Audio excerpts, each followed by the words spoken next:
এই দোস্ত চাওক টেকনলজিয়ে কি কৰিব পাৰে চাওকচোন ভিডিঅ'টো আপোনালোকে। এইটো মেচিনটোৰ নাম কি আপোনালোকে ক'বচোন, আৰু কাৰ ঘৰত আছে এইটো আপোনালোকে জনাব, আৰু কিমানত কিনিছে জনাব। কিন্তু মই জনামতে ইমানো দাম নহয়, বহুত ফেণ্টাষ্টিক হয় মেচিনটো।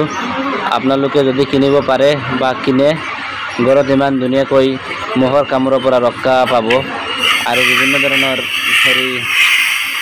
ক্ৰিটিকেল সেইবিলাক অৱলম্বন কৰিব নালাগে, আৰু এই মেচিনটোৱে কাম হৈ যাব। মহ কোনফালে যাব আৰু এই পাত্তা নাপায়। চাওকচোন এতিয়া ইয়াত মাৰি আছে ৰুমে গোটেইকেইটা ৰুমে মাৰি আছে। মই কৈছোঁ গোটেইকেইটা ৰুমত মাৰিবি, নহ'লে তোক যাব নিদিম, সেইটো কাৰণে মাৰিছে।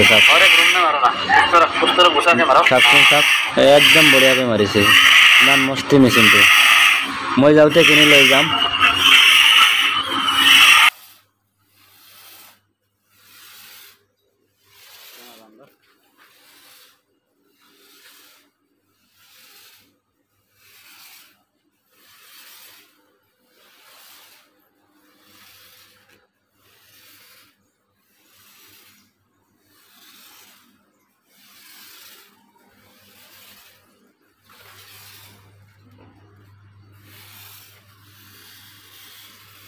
ऐसा निकाल के मैं पूरा आने मांगता लंबा हो लंबा। हाँ हो जाएगा।